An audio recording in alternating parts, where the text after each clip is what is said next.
Morning. Hi. Yeah, far end out, thank you. Morning, guys. Thank you so much for joining us at St George's Park, ahead of tomorrow's meeting with Brazil at the City of Manchester Stadium. Joined by Alex Greenwood, Sarina Wiegman. Anton, we'll kick off with you, if that's okay. Sure, yeah, of course. Hi, Sarina. Hi, Alex. Nice to see you. Just about. Sarina, I understand there's a squad update this morning. Yeah. Hannah Hampton's not available for tomorrow. She has a small elbow injury.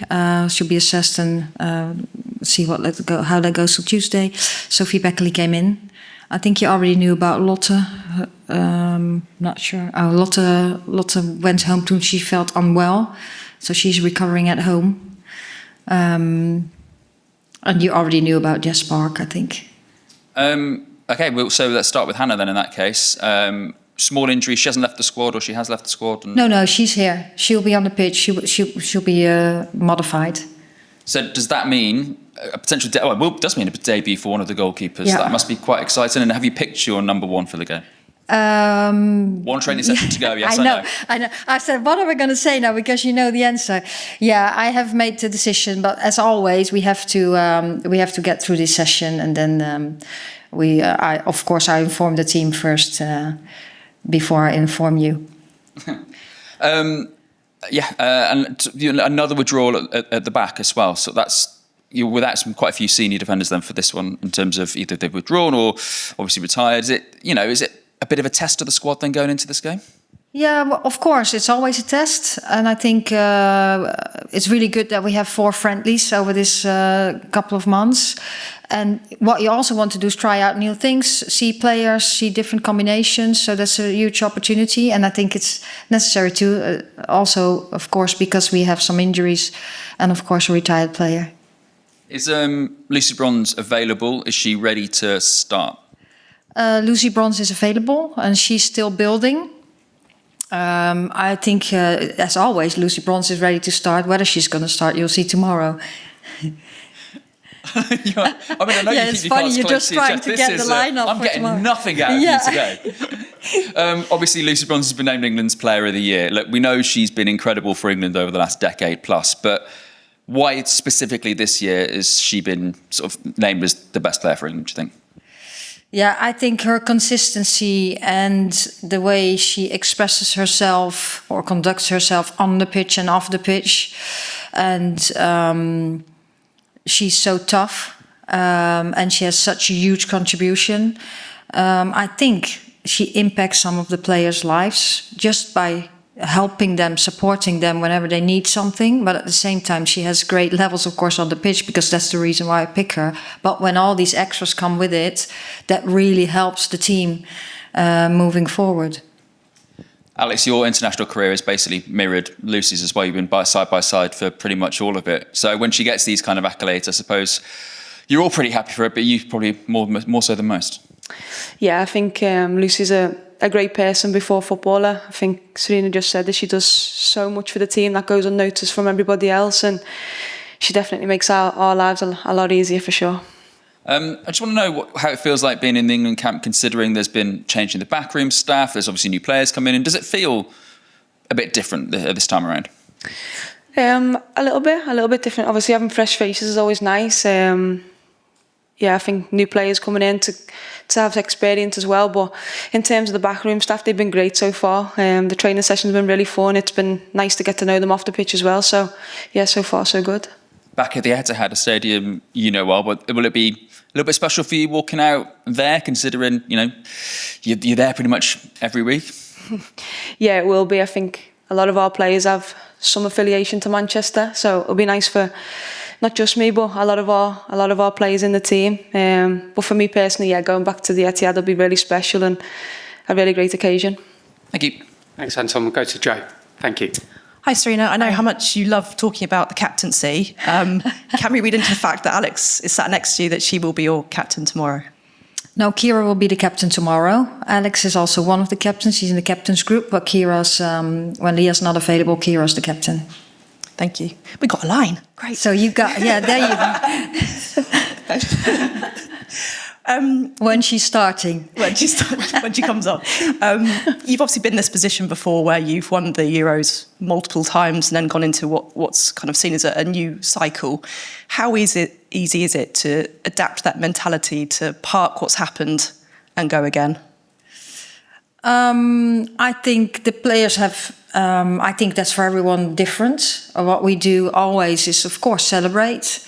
Of course, review what went well, what do we have to improve, what are the trends, and how are we going to move forward with because time flies and we want to move forward, and that's how we approach it to the players. And of course, the player will adapt to that in her own way, and we're trying to support. So of course, don't ever push away what we have achieved, because that's very special, and we always cherish that. But we have to move forward too, and we have, of course, we are already moving forward because there's a game tomorrow, and of course we want to stay on top.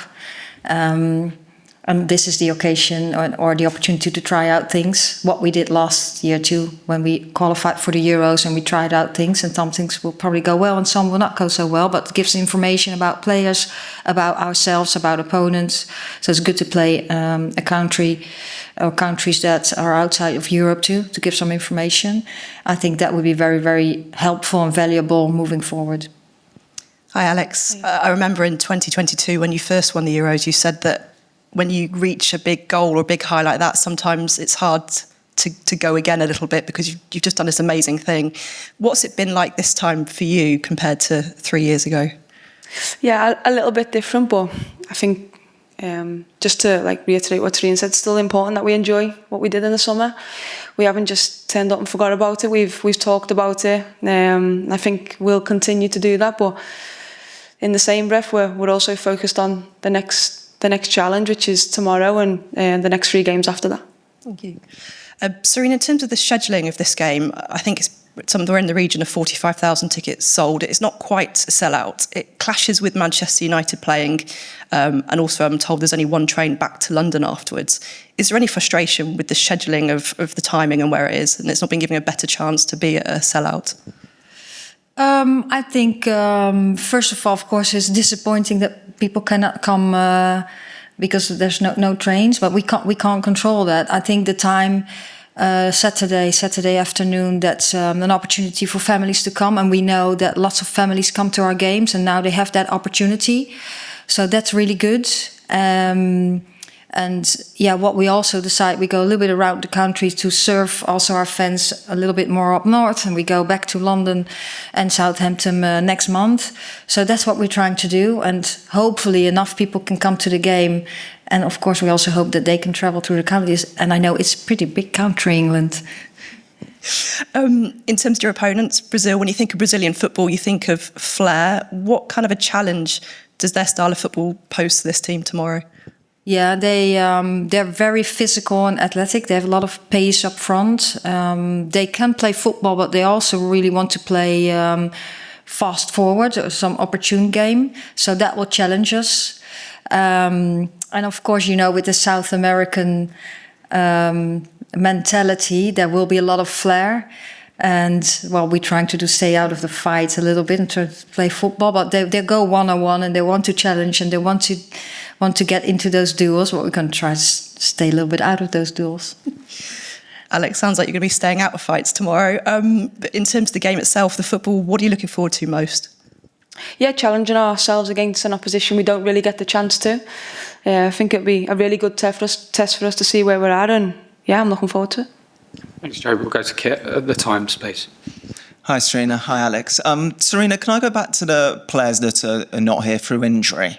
Obviously, it's not their fault that they can't be here with you, but when players miss a camp, how much are they at risk of maybe falling down the pecking order at all when they're not here? Well, I think all the time we look at... It's helpful player when she's available, of course when she's healthy, when she's available and when she performs at her highest level. That makes a chance of selection as high as possible. And at the same time, some players have shown so much quality over time that they probably built some more credits than maybe others who just come in. So of course it's not nice when you're not available. First of all, for the player herself, and for the club, and of course for country too, because we want all the players to be available. So we have lots of headaches to pick players. So yes, it's better when you're available because then you can show yourself. Can I also ask about something that happened last week? After you said that for England, Maya Letizia is primarily a right back for you, there was a bit of reaction on social media. Manchester United's official account highlighting how Maya had played mainly as a centre back for United. What was your reaction to that social media activity? Right now, on social, I don't react on social media. But no, yes, I know, of course. I watch Maya all the time too, and I think she does a great job. And I think she does a great job for us too. I think how our team is built at the moment with the players we have, she's most likely to play right back. I also know she can, that's what I said too in the press conference, I think she can play as a right centre back, and she does a real good job for Manchester United, and she does a good job for us too. But that's how we as England, how I as a coach look at it at this moment in our team. Okay, so just to be clear, you haven't been in touch with Man United at all about what they posted? No. Okay, thank you. Alex, nice to see you. I know the World Cup's still 2 years away, give or take, but as someone who so nearly won it in 2023 and knows what it's like to win a major tournament as well, how much of a motivating factor is potentially going all the way in 2027? Yeah, I mean, of course, it is far away, like you said, and I wouldn't say it's at the forefront of my mind right now. There's so much to do before then, but I'd also be lying if I didn't say it'd be something I thought about and wanted to do. The team's also motivated to do that, but I think we take each step as it comes, and I think we have some challenges before then and quite a lot of preparation time as well. And you also know from your experience that a squad can change a lot over 2 years. So how aware are you of the need to perform in every single camp, even for someone like you who's such an established player in the setup? Yeah, it's important, of course. I think it's important because you need to remain consistent, remain fit and healthy to be available, but so much can change over the course of 2 years. For me personally, I just concentrate on my own performances and playing the best I can when I can. Thank you. Thanks. That's Susie. Thanks. Hey both. Sarina, you mentioned that experimentation is important and sometimes things go well, sometimes they don't.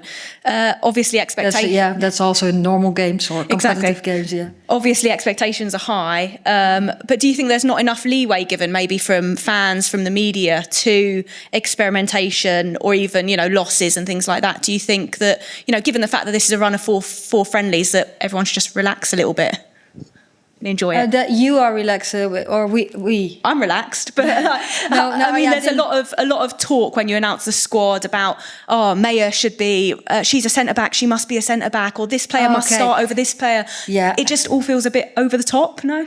Oh well, I can't control that, and I think we're so visible, so you all have your opinions, and that's okay. What I'm trying to do is do the best for the team and get the best team on the pitch. And also see things now in these 4 games. And that comes also with that, of course, we always played to win, but now we also play to develop. And I think in every game you do develop, but where now sometimes I think I really want to see this player, no matter what the game goes, I want to see some of it, because we want to learn and we have to qualify first. And it's all about in the tournament when you are set in things.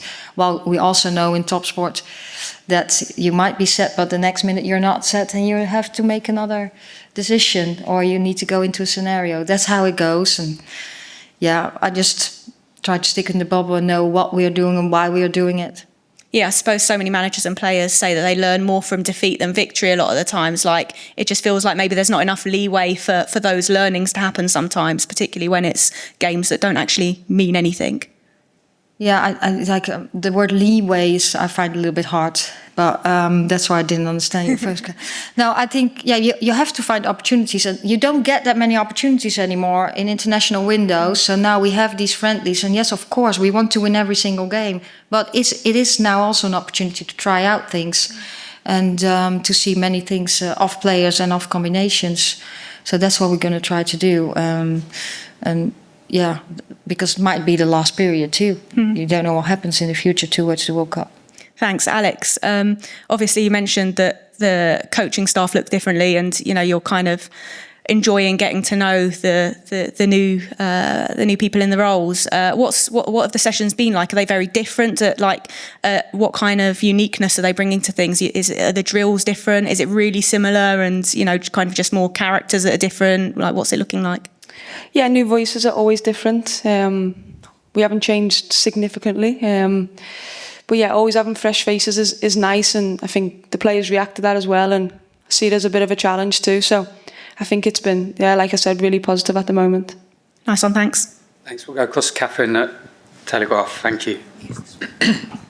Hi, Sarina. Last time England played Brazil, obviously Pia Sundhage was the manager, and I think she mentioned that Brazil didn't have under 15 teams at the time and didn't have quite a lot of different age groups. I think I'm right in saying they do have that now, and that they've kind of progressed a little bit. How important is it when a country is hosting a big tournament in 2 years' time that they make that progression and have obviously kind of moved forward from 2 years ago? Yeah, I think, of course, when they got the tournament, they have to step up and they have to get the things right. So I think that's really good. We all know that as soon as you get a tournament, that gives a boost in the country. And we also know that Brazil is an absolute football country. And I think when the tournament is there, that will absolutely give a boost, not only in Brazil, but I think in South America and worldwide, it's going to be so visible again. And it just, it will keep growing and growing and growing. So I think the commitment now, and for now, but also in the future, that is a continuous commitment and development. That's very important. Also, how impressed have you been with Brazil in recent years? Because they've obviously got a silver medal at the Olympics, won the Copa America, quite a crazy final. How have you kind of seen their development as a team over the last few years? Yeah, I've seen a lot of improvement. They're really hard to beat. And they play very energetic and very physical and forward. They really want to press forwards. And they're doing really well. That's what we've seen. So it's going to be a huge challenge tomorrow, but I'm excited about it. Thanks, Catherine. Next to you, thank you. Hi both. Sarina, the last time your team played Brazil was in the 2023 Finalissima. How do you feel the squad has evolved since then? Yeah, I think both squads have evolved a lot. I expect a total different game than we had then. I think that time we had two different halves. They played in two different shapes also. That took, one was a little bit easier for us and the other one caused us some problems. But we both have moved on a lot. So I expect a total different game tomorrow. Thank you. Thank you. Any final questions? If not, we'll take a final one there. Yeah. Hi, Sarina. Hi. Emma Hayes said last night that European teams pose a very different challenge. I guess, do you agree? And I think you've already touched on the different challenge that Brazil pose. But how important is it to adjust and get used to these different teams outside of Europe as we look ahead to this new phase and the World Cup? Yeah, I think that's really good to have. So you have experienced that and you can prepare better for the next time you play them. Overall, I think Brazil and the countries there, they play a little more transitional than we play a little less, not everyone, but a little less direct. While they can play possession game too, so don't take me wrong on that. But yeah, it's really good to get that in front of you, so we can experience that, we can improve on that, and learn from it. Okay, thanks everyone. See many of you in Manchester tomorrow. Thank you. Thank you.